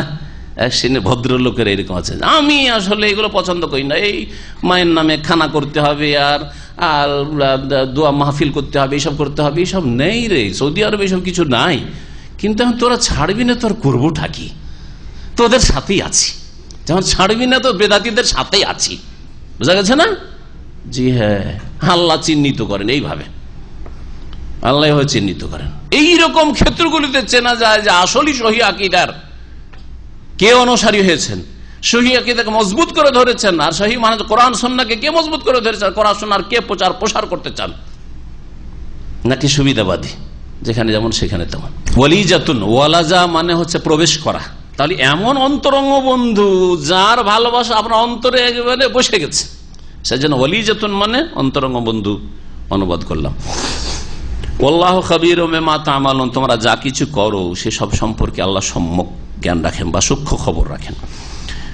তারপর আল্লাহ রাব্বুল আলামিন বলছেন মসজিদের খেদমত সম্পর্কে, মসজিদে হারামি হোক অথবা অন্য কোনো মসজিদ হোক, মসজিদের খেদমত করা, মসজিদ নির্মাণ করা, মসজিদ আবাদ করা, মসজিদ রক্ষণাবেক্ষণ, এসব এটা মুশরিকদের কাজ নয়, এটা একমাত্র মুমিনদের কাজ। মা কানা লিল মুশরিকিনা ইয়ামুরু মাসাজিদাল্লাহি শাহিদিনা আলা আনফুসিহিম বিল কুফর, মুশরিকদের জন্য মোটেই বৈধ নয় ইয়ামুরু মাসাজিদাল্লাহ, মুশরিকদের জন্য, বহুত্ববাদীদের জন্য মোটেই সাজে না, সমীচীন নয়। ইয়ামুরু মাসাজিদাল্লাহ, যে আল্লাহর মসজিদগুলিকে তারা আবাদ করবে, আল্লাহর মসজিদের রক্ষণাবেক্ষণ করবে। আমারা ইয়ামুরু মানে হচ্ছে আবাদ করা, রক্ষণাবেক্ষণ করা, দেখাশোনা করা। মুশরিক শিরিক করে, শিরকি আকীদা রাখে, আল্লাহর মসজিদের খেদমত করবেন না, এটা হচ্ছে দ্বিমুখা কাজ। এদিকেও কিছু ইসলামের কাজ করতে চাই, ওইদিকে যেমন আজকাল মুসলিম সমাজে পয়সাওয়ালাদের অবস্থা, নেতৃস্থানীয় ব্যক্তিদের অবস্থা আমাদের দেশগুলিতে কেমন, ওরা সবকিছুতে আছে। মসজিদের চাঁদা চান, হ্যাঁ এটা ইসলামী মাহফিল হচ্ছে, দিয়ে দিল 10, 20, 50 দিয়ে দিল, অসুবিধা নেই, করেন করেন, আপনারও সাপোর্টে আছে, করেন, মাহফিল করবেন করেন, অর্থ দিচ্ছে, সময় শ্রম দিচ্ছে, হাজির হয়ে গেল 10 মিনিট, কিছু বইলেও দিল, করছে না করছে না। আবার যখন ওখানে মাজার তৈরি হচ্ছে, হ্যাঁ মাজারের পুনর্নির্মাণ হচ্ছে, শিরকের আড্ডাখানা তৈরি হচ্ছে, বিদআতের আস্তানা তৈরি হচ্ছে, অথবা মন্দির হচ্ছে, চার্চ হচ্ছে, সেখানে গিয়ে মাশাআল্লাহ চিফ গেস্ট। বেশ কিছু ছবিতে দেখলাম এরকম, বেশ কিছু ভিআইপি পুঁজিপতিগুলিকে, যেহেতু মুখ চেনা অনেক হয়ে গেছে, আরে সুবহানাল্লাহ, দেখছি যে ওই সব না যায় হারাম মাহফিলে তারা বসে আছে, আর প্রতি বছর হজে আসে, প্রতি বছর হজেও আসে, মাশাআল্লাহ মসজিদ আবাদ করতে আসে, হজে আসে মানে কি মসজিদে হারাম আবাদ করতে আসে, এখানে ইবাদতবন্দি করার জন্য আসে। আর ওইদিকে ওই সব মাহফিলের মাশাআল্লাহ ওরা অলংকার, সেসব নাজায়েজ হারাম শিরক বিদআতের মাহফিলের অলংকার তারা। আর শুধু ওই বড় গাছে বেশি নজর আসছে, ছোটগুলি নজর আসছে না আপনাদের, না মাশাআল্লাহ। নিজের চরকায় তেল দেন, জানেন তো এটা বাংলা প্রবাদ, তাই না? হ্যাঁ, নিজের থেকে শুরু করেন, নিজের ঘর থেকে শুরু করেন, নিজের ভাই ব্রাদার আত্মীয় থেকে, যেখানে আপনার ক্ষমতা চলে না সেখানে যদি থুতু দেন তো নিজের মাথার উপরে পড়বে। ওই কাজ ইসলাম শেখায় না, এটা হিকমতের খেলাফ কাজ। আল্লাহ পাক বলছেন যে তারা মসজিদের কি করবে, রক্ষণাবেক্ষণ করবে, এটা মুশরিকদের জন্য সাজে না। শাহিদিন আলা আনফুসিহিম বিল কুফর, অথচ তারা নিজেদের ওপর কুফরি সাক্ষ্য প্রদান করছে, নিজেদের কুফরি সাক্ষী দিচ্ছে। এটার মানে কি আবার, এর মানে হচ্ছে তাদের অবস্থা অথবা তাদের ভাষা, দুটোই হইতে পারে, বেলিসানিল হাল ও বেলিসানিল মাকাল। অবস্থার ভাষায়ও সাক্ষী দিচ্ছে যে আমরা কাফের মুশরিক, আর তাদের কথার যে ভাষা, যে বাচনিক অবস্থা, সেটাও বলছে, মানে তাদের ভাষাও বলছে যে আমরা মুসলিম না, আমরা কাফের। এটা কেমন করে? একটা হচ্ছে অবস্থা, যদি তার আচার আচরণ চলাফেরা একবারে কাফের মুশরিকদের মতো, বা যারা শিরক করে, মুসলিম সমাজেরা শিরকের ধর্ম পালন করে, কবর মাজারের খাদেম তাদের মতো, তাহলে তাদের অবস্থা সাক্ষী দিচ্ছে। আবার এদিকে শিরকেরও খেদমত, এদিকে মসজিদেরও খেদমত, এটা তাদের জন্য সাজে না, তাদের জন্য এই উচিত নাই। আর একটা হচ্ছে ভাষা, ভাষার ক্ষেত্রে মুফাসসিরিন এভাবে বলছেন যে একটা কাফেরকে যদি জিজ্ঞেস করেন যে তুমি কে, ইহুদিকে যদি জিজ্ঞেস করেন যে তুমি কে, তোমার ধর্ম কি বলবে? ইহুদি আমি বলবে না? এটা যদি খ্রিস্টানকে জিজ্ঞেস করেন যে তুমি কে, তো কি বলবে? আমি খ্রিস্টান। একটা হিন্দুকে জিজ্ঞেস করেন কি বলবে? হিন্দু, ঠিক না? তো একজন মুসলিমকে জিজ্ঞেস করেন এইরকম, একজন মুসলিমকে যদি জিজ্ঞেস করেন মুসলিম বলবে, ঠিক না? তাহলে যারা অমুসলিম কাফের তারা শাহিদিন আলা আনফুসিহিম বিল কুফর, তারা নিজের ভাষা দ্বারাও তাদের জিজ্ঞেস করে তো বলবে যে আমরা অমুসলিম। মক্কার মুশরিকরা আয়াত যখন নাযিল হচ্ছে তখন এই যে সূরা তাওবার ওই প্রেক্ষাপটে আপনাকে আয়াতগুলিকে বুঝতে হবে। মুশরিকদেরকে এখন মক্কা থেকে আউট করা হচ্ছে, আর আগামী বছর পরে আর মক্কায় আসবে না, ঠিক না? হারামের এলাকাতে আসবে না। ওই সময় মক্কার মুশরিকরা বলছে যে তোমরা নামাজ রোজা এইসব করো, এইসব অনেক বড় কাজ তোমাদের। আরে আমরা আল্লাহর ঘর কাবা খানা কাবার খেদমত করি, হাজিদেরকে জমজম পান করাই, উমরা করতে আসে জমজম পান করাই, তারপরে আমাদের হাতে আছে কাবা ঘরের চাবি, আমরা এতদিন ধরে মোতাওয়াল্লি ছিলাম, এতদিন ধরে আমাদের পূর্বপুরুষ কাবার মোতাওয়াল্লি, আর কাবার কত খেদমত করলাম, কাবা পুনর্নির্মাণ করলাম। নবী সাল্লাল্লাহু আলাইহি ওয়াসাল্লাম 35 বছর বয়স তখন মুশরিকরা কাবা নির্মাণ করেছে। তো এই গৌরব মুশরিকরা করেছিল,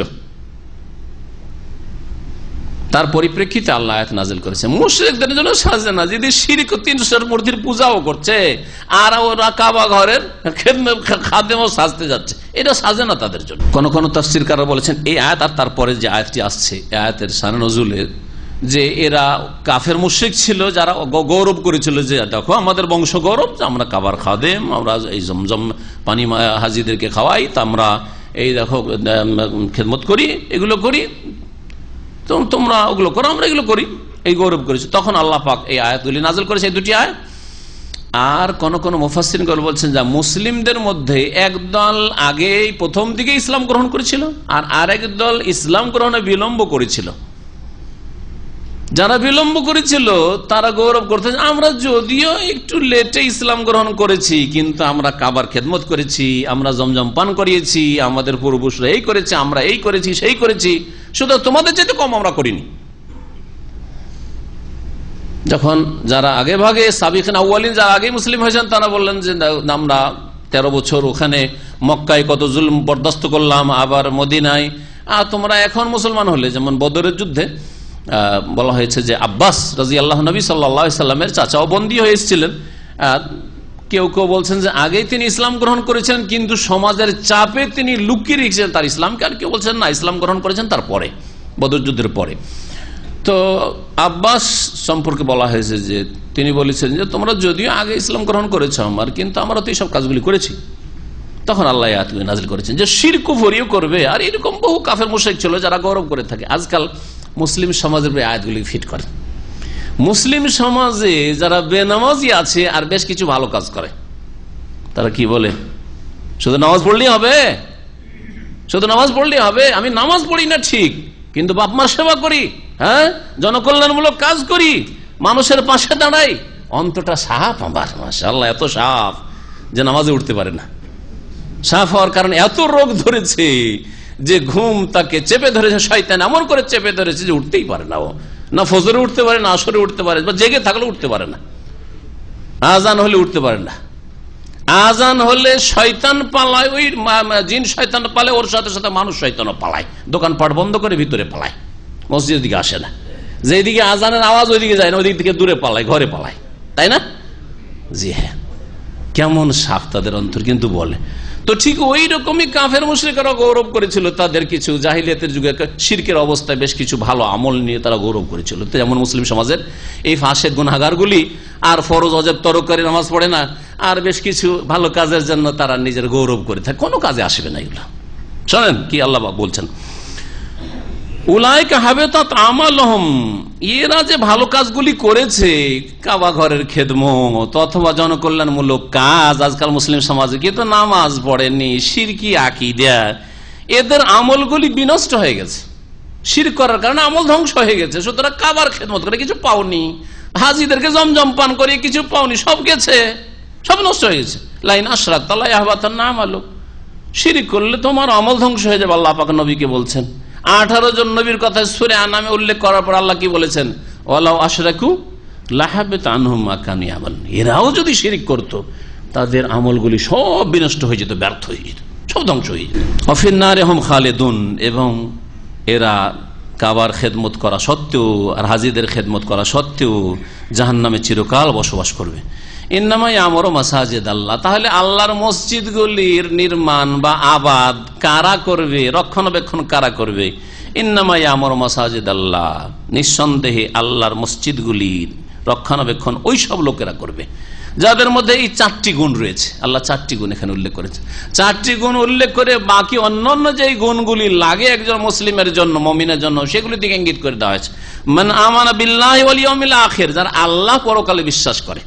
আল্লাহ পরকাল বলে ইমানের যে 6টি আরকান রয়েছে, স্তম্ভ রয়েছে, কারণ যারা আল্লাহকে বিশ্বাস করে, পরকালে বিশ্বাস করে, তারা রসুলকে অস্বীকার করতে পারছে না, তারা কিতাবকে, কোরআনে কারীমকে অস্বীকার করতে পারবে না, তারা তাকদীরকে অস্বীকার করতে পারবে না। কারণ আল্লাহর প্রতি বিশ্বাস করা মানে আল্লাহর কথায় বিশ্বাস করতে হবে। আল্লাহ যাকে পাঠিয়েছেন দূত করে তাকে বিশ্বাস করতে হবে, তার কথা বিশ্বাস করতে হবে। সুতরাং এখানে ইমানে যে 6টি স্তম্ভ রয়েছে, মান আমানা বিল্লাহি ওয়াল ইয়াউমিল আখিরের মধ্যেই শামিল রয়েছে। কথা যেহেতু এত লম্বা করা কোরআনে কারীমে সম্ভব না, যার ফলে আল্লাহ পাক এইভাবে কখনো আমানা বিল্লাহি ওয়াল ইয়াউমিল আখির, আল্লাহ পরকালের কথা উল্লেখ করেছেন, আর কখনো আমিনু বিল্লাহি ওয়া রাসূলিহি, আল্লাহ রসুলের প্রতি ঈমান নিয়ে আসো, আল্লাহ এবং রসুলের উপর এরকম ভাবে 2টি কথা উল্লেখ করেছেন।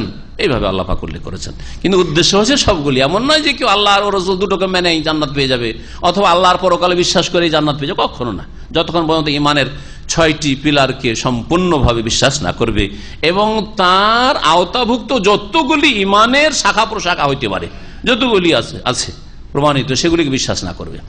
যারা আল্লাহ এবং পরকালে বিশ্বাস করে। আর ওয়াকামাস সালাত, যখন আল্লাহ এবং পরকালে বিশ্বাস করো, নিজেকে মুসলিম বলে দাবি করছো, তাহলে আকামাস সালাত, নামাজ কায়েম করবে। নামাজ কায়েম করা ছাড়া বলবে যে আমি ভালো মানুষ, এটা আল্লাহর কাছে চলবে না, আল্লাহর কাছে চলবে না। মানুষের কাছে চলতে পারে। মানুষ আপনার সার্টিফিকেট দিয়ে দুনিয়া ছাড়া আখেরাতের একটু আপনার কোনো কাজে আসবে না, সামান্য কোনো কাজে আসবে না, 1 পয়সার আপনার উপকার করে দিবে না।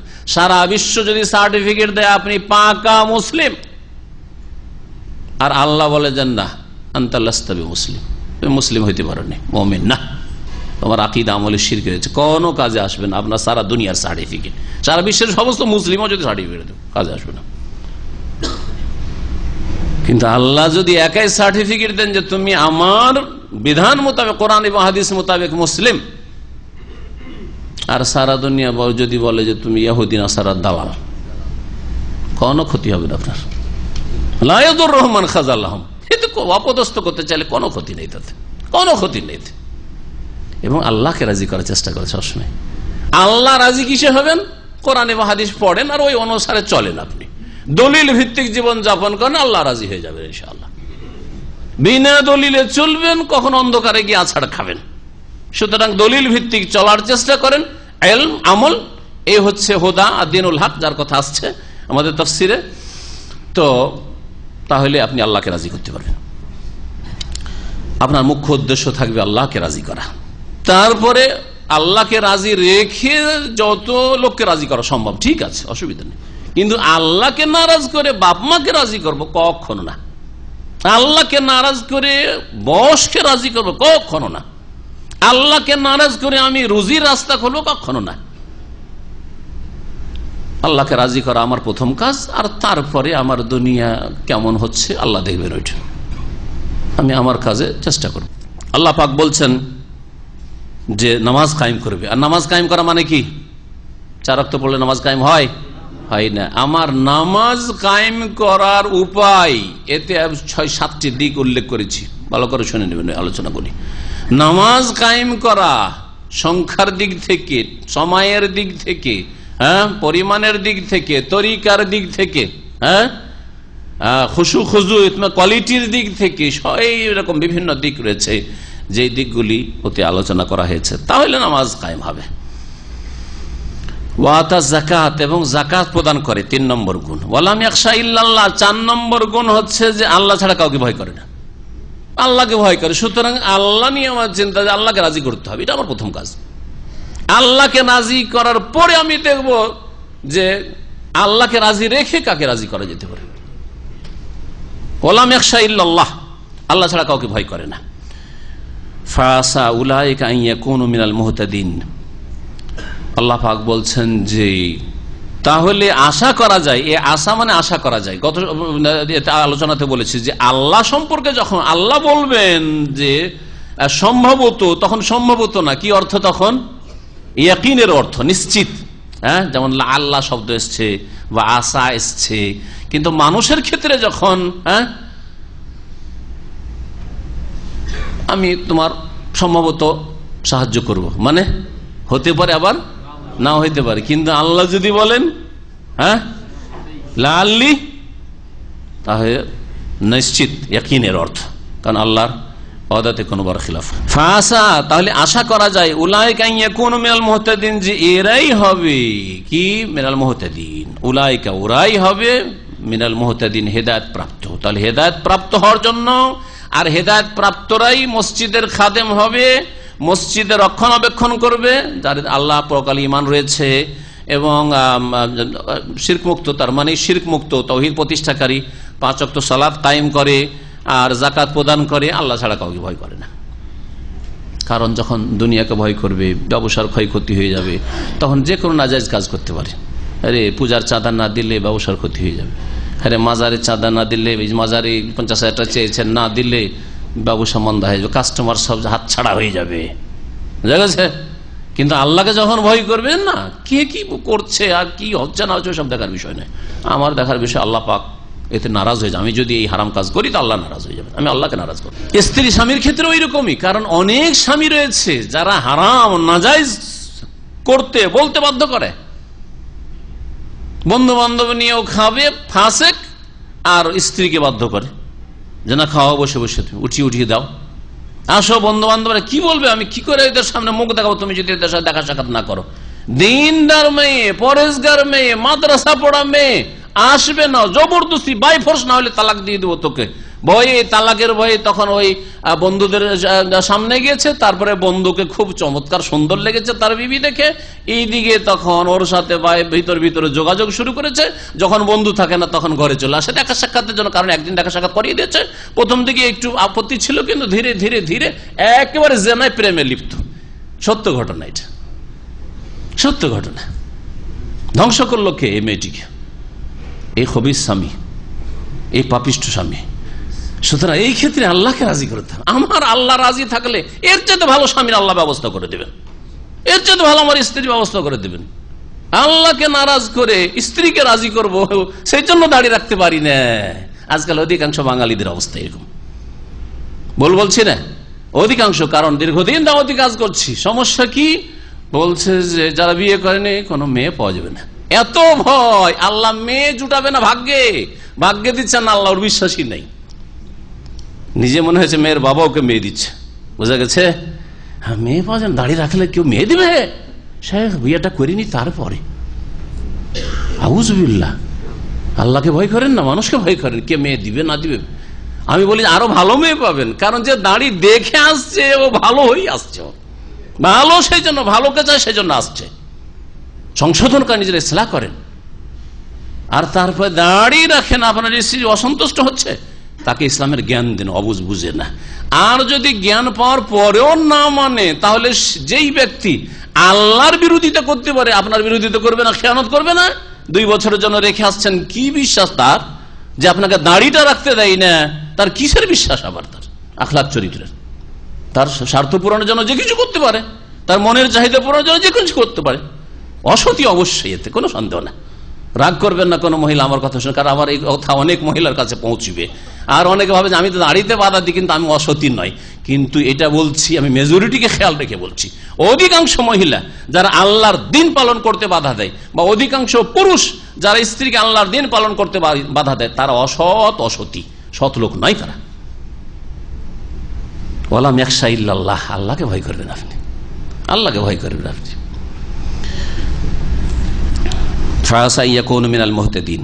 তারপর আল্লাহ বলেন আজআলতুম সিকায়াতাল হাজ্জ ওয়া ইমারাতাল মাসজিদিল হারামে কামান আমানা বিল্লাহি ওয়াল ইয়াউমিল আখির ওয়া জাহাদা ফি সাবিলিল্লাহ লা ইস্তাউনা ইনদাল্লাহ। যেই শানে নজুলটা বয়ান করেছিলাম, ওটা মনে থাকলে আয়াত তাফসীর বুঝতে পারবেন। আল্লাহ পাক বলছেন যে আজআলতুম সিকায়াতাল হাজ, তোমরা কি হাজিদের পানি পান করানো, ওয়া ইমারাতাল মসজিদুল হারাম, আর মসজিদে হারামের নির্মাণ করা বা মসজিদ হারামের সেবা করা, রক্ষণাবেক্ষণ করা, মনে করেছে ওই রকমই কামান ওই ব্যক্তির আমলের মতো, মান আমানা বিল্লাহ, যে আল্লাহর প্রতি ঈমান নিয়ে এসেছে, ওয়াল ইয়াউমিল আখির, পরকালের প্রতি ঈমান নিয়ে এসেছে, ওয়া জাহাদা ফি সাবিলিল্লাহ, আল্লাহর রাস্তায় জিহাদ করে, ওর মতো।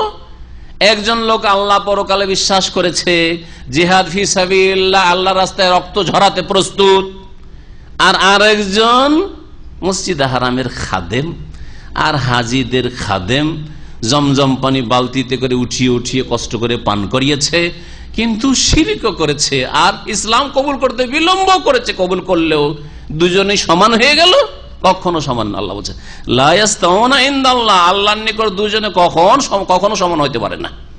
লা ইয়াস্তাউনা ইনদাল্লাহ, আল্লাহর নিকট এই দুই শ্রেণীর লোক কখনো সমান হতে পারে না। আল্লাহু লা ইয়াহদিল কওমাজ জালিমিন, আল্লাহ জালেম সম্প্রদায়কে কখনো সঠিক রাস্তা দেখান না। আল্লাযীনা আমানু ওয়া হাজারু ওয়া জাহাদু ফি সাবিলিল্লাহি বিআমওয়ালিহিম ওয়া আনফুসিহিম আ'যামু দারাজাতান ইনদাল্লাহ। আল্লাহ বলছে যারা ঈমান নিয়ে এসেছে এবং হিজরত করেছে, ঈমান নিয়ে আসা, হিজরত করা, ওয়া জাহাদু ফি সাবিল, আল্লাহর রাস্তায় জিহাদ করা, সাহাবায়ে কিরাম মুহাজিরিন যারা, তাদের উপর আয়াত ফিট হচ্ছে কি হচ্ছে না? মুহাজিরিন ঈমান নিয়ে এসেছেন রাসূলুল্লাহ সাল্লাল্লাহু আলাইহি ওয়াসাল্লামের উপর মক্কায়, আর তারপরে মক্কাতে আর বসবাস করা যাচ্ছে না, নবী করিম সাল্লাল্লাহু আলাইহি ওয়াসাল্লাম মদিনা চলে গেছেন, তার পাশে গিয়ে বসতে হবে, দাঁড়াতে হবে, হ্যাঁ, তার নিয়ে আসা দিনের হেফাজতের পাহারা দিতে হবে।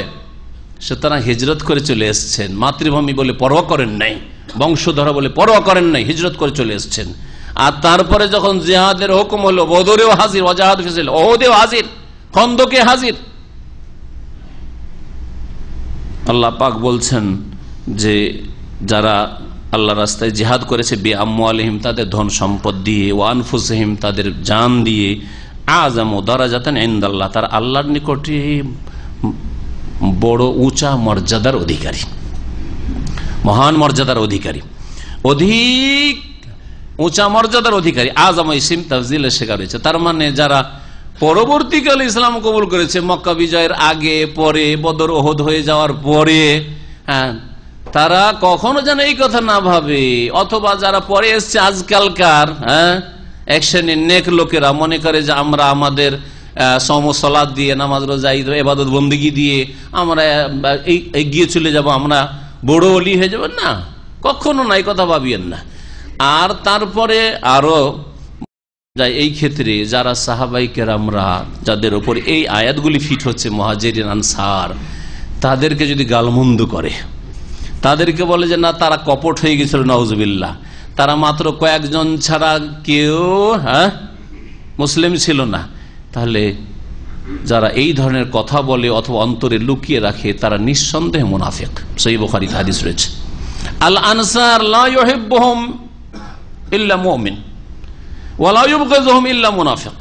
নবী করিম সাল্লাল্লাহু আলাইহি ওয়াসাল্লাম হাদিস, আনসারীদের সাথে কেউ যদি মহব্বত করে একমাত্র মুমিন মহব্বত করতে পারে, আর আনসারীদের সাথে দুশমনী রাখবে, বিদ্বেষ রাখবে, গালমন্দ করবে, একমাত্র মুনাফিক। নবী করিম সাল্লাল্লাহু আলাইহি ওয়াসাল্লাম বলেছেন মুনাফিক রূপ চেহারা দেখে আর কিছু ইনকিলাব জিন্দাবাদ স্লোগান শুনে কখনো ধোকা খাবেন না, ধোকাবাজ এরা, মুনাফিক। নবী করিম সাল্লাল্লাহু আলাইহি ওয়াসাল্লামের হাদিস, কথা লম্বা হয়ে যাচ্ছে, এর আগেও শুনিয়েছি, আপনি যদি ওহদ পাহাড়ের সমান খরচ করেন স্বর্ণ, হ্যাঁ, আর কোন সাহাবী যদি কতটা খরচ করে, এক মুদ 600 অথবা নসিফাহু 300 গ্রাম, হ্যাঁ, কার নেকি বেশি হবে? সাহাবায়ে কেরামের। মা বালাগা মুদ্দা আহাদিহিম ওয়ালা নসিফা, নবী করিম সাল্লাল্লাহু আলাইহি ওয়াসাল্লাম বলেছেন। সুতরাং কখনো আপনি কথা ভাবেন না যে মিষ্টি মিষ্টি শুধু ইসলাম পালন করেই আমরা বড় পাকা মুসলিম হয়ে গেছি, আর তারা ইসলামের এই করেছেন সেই করেছেন, এই ঝামেলা হয়েছে, এই হয়েছে সে হয়েছে, তাদের উপর দোষ চাপিয়ে দেব। ওয়াউলাইকা হুমুল ফায়েজুন, আর এরাই হচ্ছে সত্যিকার অর্থে সফল কাম, যারা ঈমান নিয়ে এসেছে, হিজরত করেছে, জিহাদ ফি সাবিলিল্লাহ করেছে জানমাল দিয়ে।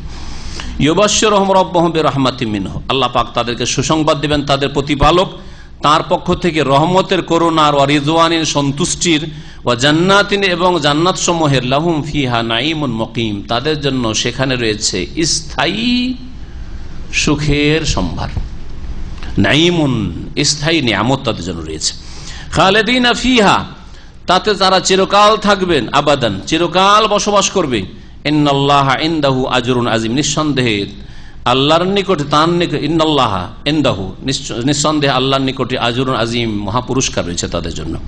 ইয়া আইয়ুহাল্লাযীনা আমানু লা তাত্তাখিযু আবাআকুম ওয়া ইখওয়ানাকুম আউলিয়া। এখানে আল্লাহ রাব্বুল আলামিন বলছেন যে হে মুমিনরা, তোমরা যদি সত্যিকার মুমিন হয়ে থাকো তাহলে তোমাদের আত্মীয় স্বজন, আপনজন, সবচেয়ে বেশি আপনজন মানুষের হচ্ছে বাপ, মা বা ছেলে মেয়ে। বাপ আবা বলে ওতে মাও শামিল, এবং মুফাসসিরিনগণ বলছেন বাপ যখন বলা হয়েছে তখন ছেলেও, ছেলে এই বাপ বলে ক্ষান্ত করা হয়েছে সংক্ষেপে, যেহেতু ছেলে শামিল, শাখা মূলে শামিল, কারণ আপনি কারো ছেলে। বাপ যখন বলা হয়েছে আপনি কারো ছেলে।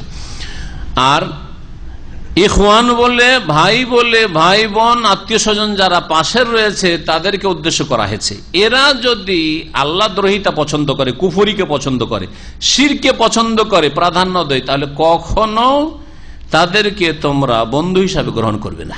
ইয়া আইয়ুহাল্লাযীনা আমানু, হে মুমিন সকল, লা তাত্তাখিযু আবাআকুম ওয়া ইখওয়ানাকুম, তোমরা তোমাদের পিতাকে, ওয়া ইখওয়ানাকুম তোমাদের পিতা এবং তোমাদের ভাতৃগণকে, আউলিয়া তোমরা গ্রহণ করবেন না পৃষ্ঠপোষক হিসাবে, বন্ধু হিসাবে, আপনজন হিসাবে, যে এরাই হচ্ছে আমার আপন। ইনিস্তাহাব্বুল কুফরা আলাল ঈমান, যদি তারা ঈমানের ওপর কুফরিকে পছন্দ করে থাকে। ইস্তাহাব্বা মুস্তাহাব মনে করে থাকে, পছন্দ করা। হব্বুন থেকে হচ্ছে ইস্তাহাব্বা, তো যেটা ভালো করা সেটাকে যেন মুস্তাহাব বলা হয় ফিকহ ভাষায়। ওমান ইয়াতাওয়াল্লাহু মিনকুম, তোমাদের মধ্যে যারা ওদেরকে পৃষ্ঠপোষক হিসাবে গ্রহণ করবে বা বন্ধু হিসাবে গ্রহণ করবে, তাদের সাথে মিত্রতা রাখবে, ফাউলাইকা হুমুজ জালিমুন, তারাই তো হচ্ছে জালেম। কুল ইন কানা আবাউকুম, হে নবী এদেরকে আরো জানিয়ে দাও, আচ্ছা বলো তোমাদের পূর্বপুরুষরা, আবা বলতে ওপরে যত আছে। আরেকটি কথা এখানে বলা, যখনই কোরআনের ভাষায় আবের বহু বচন আবা বলা হচ্ছে, বাপ তো একটাই হয় না, দুটো বাপ কারো হয়? বাপ তো একটা হয়, তাই না? কিন্তু কোরআনের ভাষাতে আবা বহু বচন এসেছে কেন? কারণ ওপরে যতগুলি এসে সব বাপ। হ্যাঁ, বাপের বাপ, মায়ের বাপ, ওপর দিক ওয়াইন আলাও যত যাবে সবগুলি, পূর্বপুরুষ যত আছে সব আবা। জি হ্যাঁ। আর আবনা বলতে ছেলে মেয়ে এবং তাদের ছেলে মেয়ে যত হবে, ওয়াইন সাফেলু যত নিচে চলে যাক না কেন, মুফাসসিরিনগণ বলেছে সব শামিল। হে নবী বলে দাও, ইনকানা আবাউকুম, আচ্ছা শোনো তোমাদের পূর্বপুরুষরা, বাপ দাদা, ও আবনাউকুম এবং তোমাদের ছেলে মেয়েরা, সন্তান সন্ততিরা, ওয়া ইখওয়ানুকুম তোমাদের ভাই বেরাদর, ওয়া আজওয়াজুকুম তোমাদের স্বামীরা বা স্ত্রীরা, জোড়া জৌজ, স্বামীকে বলা হয়, স্ত্রীকে বলা হয়। পুরুষদেরকে সম্বোধন যখন তোমাদের স্ত্রীরা, আর মহিলাদের যখন সম্বোধন তোমাদের স্বামীরা। ওয়া আশিরাতুকুম এবং তোমাদের বংশধর, আশিরা আর যে বংশধর, দূরের আত্মীয় স্বজন রয়েছে যাদের সাথে সম্পর্ক রয়েছে আপনার রক্তের। ওয়াশিরাতুকুম ওয়া আমওয়ালুন ইকতারাফতুমুহা, আর যেসব ধন সম্পদ, ধনরাশি তোমরা সঞ্চয় করে রেখেছো। ওয়া তিজারাতুন তাখশাউনা কাসাদাহা, আর এমন ব্যবসা বাণিজ্য যার মন্দা হওয়ার আশঙ্কা করছো, অচল হয়ে যাওয়ার আশঙ্কা করছো, যে ব্যবসা ঠান্ডা হয়ে যাবে যদি এই করি এইরকম করি, তাহলে ব্যবসা তো ভালো চলবে না, কাস্টমার হাতছাড়া হয়ে যাবে। অমাসাকিন তারদাউনাহা, আর এমন তোমাদের বাসভবন, মাসকানের বহুবচন মাসাকিন, সাকান মানেও বাড়িঘর হয়, আর মাসকান মানেও বাড়িঘর হয়, মাসাকিনের বহুবচন, যেগুলিকে তোমরা পছন্দ করো। কারণ মানুষের কাছে বাড়িটা খুব পছন্দ। হ্যাঁ, নারী, বাড়ি, আর আজকালকার যুগে গাড়ি। হ্যাঁ, আর ওই যুগে গাড়ির বদলে একটা বাহন, একটা উট, উটের যুগে উট, জি উট ঘোড়া জাল লাগে, খুব পছন্দ। মাসাকিন তারদাউনাহা, যেগুলোকে তোমরা পছন্দ করো, তোমাদের বাসভবন। আহাব্বা ইলাইকুম মিনাল্লাহি ওয়া রাসূলিহি, তোমাদের কাছে অধিক প্রিয় হয়ে যায় আল্লাহর চাইতে এবং তার রাসূলের চাইতেও। ওয়া জিহাদিন ফি সাবিলিহি, এবং আল্লাহর রাস্তায় জিহাদ করার চাইতে। ফাতারাব্বাসু, তাহলে তোমরা প্রতীক্ষা করো, থামো। কত শক্ত ধমক! যদি আপনার বস, মালিক, কফিল বলে থামো, হ্যাঁ আনাফি সুফ যদি বলে, আজকালকার ভাষায়, বাংলা ভাষায়, হ্যাঁ আপনাদের বুঝাবার জন্য, দেখবো, হ্যাঁ তাহলে আপনার ওজন নষ্ট হয়ে যাবে সাথে সাথে, আর পালপিটেশন বেড়ে যাবে, আর কি হাই হাই কি করবো রে, কি করে খাবো, কি করে খাবো। মনে হচ্ছে রাজ্জাক আপনার কফিল, হ্যাঁ রাজ্জাক মনে হচ্ছে আপনার মোদির ম্যানেজার, ফোরম্যান, সুপারভাইজার। না, তাদের হাতে কোনো রিজিক নেই, বরং তাদেরও রিজিক তাদের হাতে নেই, তাদেরও রিজিক তাদের হাতে নেই। বহু জালেমকে দেখা গেছে, জালেম মজলুম থেকে গেছে, জালেমকে আল্লাহ টেনে নিয়ে চলে গেছে। জালেমই আগে ওখান থেকে সরে পড়েছে, আল্লাহ সরিয়ে দিয়েছেন তাকে, যেভাবে হোক না কেন, দুনিয়া থেকে সরিয়ে দিয়েছেন অথবা ওখান থেকে সরিয়েছেন। বড় বড় শক্তিশালী আল্লাহ পাক সরিয়ে দিয়েছেন। আমাদের এখানে এক ভাই আছেন, দাঁড়িয়ে রাখাতে তার যে জিএম, জেনারেল ম্যানেজার, দাঁড়িয়ে রাখতে দেবেন না, কমিনা দাঁড়িয়ে রাখতে দেবেন না, বিদেশি কোনো অন্য আরব দেশের, আবার আরবি, দাঁড়িয়ে রাখতে দেবেন না। আপনিও তো দাঁড়িয়ে রাখেন, তুমি টি ভাই আমার কথা দাও, আমি রাখি সেটা আলাদা, ও একটু সাইজ করেই রাখে মডার্ন দাড়ি, আর তুমি কেন রাখবে, তুমি টি ভাই, তোমার রাখার অধিকার কি আছে, আমি বস আমি রাখি সেটা আলাদা কথা, তোমার রাখার অধিকার নেই, দাঁড়িয়ে রাখতে দেবেন না। হ্যাঁ, 35-40 হাজার রিয়াল বেতন, যেমন তেমন বস না, বোঝা গেছে, পুরো বিজনেস তার হাতে। আল্লাহ তাকে সরিয়ে দিয়েছে। আমাদের যে ভাই টি ভাই ছিল, আল্লাহ ওকে বাড়িয়ে দিয়েছে, আছে বড় বড় দাড়ি নিয়ে আছে, বলার প্রয়োজন নেই। এই জন্য বলছি যে আল্লাহকে ভয় করেন, দেখবেন যে আল্লাহ পাক সবকিছুই করতে পারেন। শুধু মৌখিক বললে হবে না যে ইন্নাল্লাহ আলা কুল্লি শাইইন কাদির, বিয়াদিকাল খায়রু শুধু মুখে বললে হবে না তোমার হাতে সার্বিক কল্যাণ, হ্যাঁ তোমার হাতে কুল্লু সবকিছুই, এই কথা শুধু মুখে বললে হবে না, আর কোরআনে তেলাওয়াত করলে হবে না, আমল করতে হবে। সবকিছু আল্লাহ পাকের হাতে। কলবের মালিক আল্লাহ, জানের মালিক আল্লাহ, শাসকেরও মালিক আল্লাহ, আপনার আমার সবার মালিক আল্লাহ পাক। আল্লাহ কি বলছেন, ফাতারাব্বাসু, তাহলে মানুষের ধমকে যদি এত চমকে যায়, এত ভীত সন্ত্রস্ত হয়ে যায়, আল্লাহ কত বড় ধমক দিচ্ছেন। ফাতারাব্বাসু, থামো, যদি তোমাদের কাছে এই দুনিয়ার এইসব ব্যক্তি আর বস্তুগুলি আল্লাহ এবং রসুলের চাইতে আর আল্লাহর দ্বীনের খেদমতের চাইতে বেশি প্রিয় হয়ে যায়, ফাতারাব্বাসু, তাহলে অপেক্ষা করো, হাত্তা ইয়াতি আল্লাহ বিআমরিহি, যতক্ষণ পর্যন্ত আল্লাহ তার আদেশ না নিয়ে আসেন, মানে আযাবের, শাস্তির, পকড়াওয়ের। আল্লাহু লা ইয়াহদিল কওমাল ফাসিকিন, আর এইরকম লোকেরা যারা দ্বীনের ওপর, ঈমান ইসলামের ওপর দুনিয়াকে প্রাধান্য দিয়ে থাকে, তারা হচ্ছে ফাসিক জাতি, পাপাচারী। সুতরাং আল্লাহ বলছেন আল্লাহু লা ইয়াহদিল কওমাল ফাসিকিন, আর এইরকম পাপাচারীদেরকে আল্লাহ পাক রব্বুল আলামিন কখনো সঠিক রাস্তা দেখান না, জান্নাতের রাস্তা দেখান না, হেদায়েতের তৌফিক আল্লাহ পাক দেন না।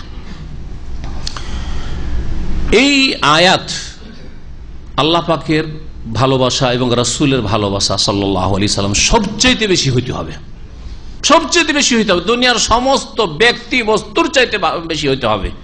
এই মর্মে দলিল, যে সম্পর্কে বেশ কিছু হাদিস রয়েছে, তার মধ্যে একটি হাদিস হচ্ছে সহিহ বুখারী মুসলিমে রয়েছে, লা ইউমিনু আহাদুকুম হাত্তা আকুন আহাব্বা ইলাইহি মিন ওয়ালিদিহি ওয়া ওয়ালাদিহি ওয়ান নাস আজমাইন, অতক্ষণ পর্যন্ত তোমাদের কেউ সত্যিকার অর্থে মুমিন মুসলিম হতে পারবে না যতক্ষণ পর্যন্ত হাত্তা আকুন আহাব্বা ইলাইহি, যতক্ষণ পর্যন্ত আমি তার কাছে সবচেয়ে বেশি প্রিয় না হয়ে যাব।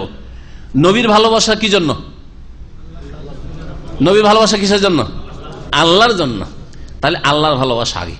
আল্লাহর ভালোবাসা এত গভীর হবে যে তাকে সমস্ত ইবাদত বন্দেগী দেব যা আল্লাহ চেয়েছেন, সমস্ত আদেশ নিষেধ তার মানবার ইবাদত বন্দেগী দেব, সেজদা পর্যন্ত দেব, দুয়া, সবকিছু, সমস্ত ইবাদত তার জন্য। এটা হচ্ছে আল্লাহর ভালোবাসার প্রমাণ। আর নবীর ভালোবাসা এত বেশি হইতে হবে যে তাকে আনুগত্য দেব আর অনুসরণ দেব, তার ইবাদত না, একাকার করে দিলে হবে না, নাহলে মুশরিক সেজে যাবেন। ধর্মের নামে আবার তখন বাতিল ধর্ম পালন হওয়া শুরু হবে, মুশরিক হয়ে যাবেন। নবী করিম সাল্লাল্লাহু আলাইহি ওয়াসাল্লামের ভালোবাসার শেষ সীমানা হচ্ছে পুরোপুরি অনুসরণ করা, ইত্তেবা, অনুসরণ করা, ফাত্তাবিউনি, আনুগত্য, ওয়াইন তুতিউহু তাহতাদু, মান ইউতির রাসূল ফাকাদ আতা আল্লাহ, যে রাসূলকে মানলো সে আল্লাহকে মানলো। এটা হচ্ছে আল্লাহ পাকের রাসূলের ভালোবাসার প্রমাণ।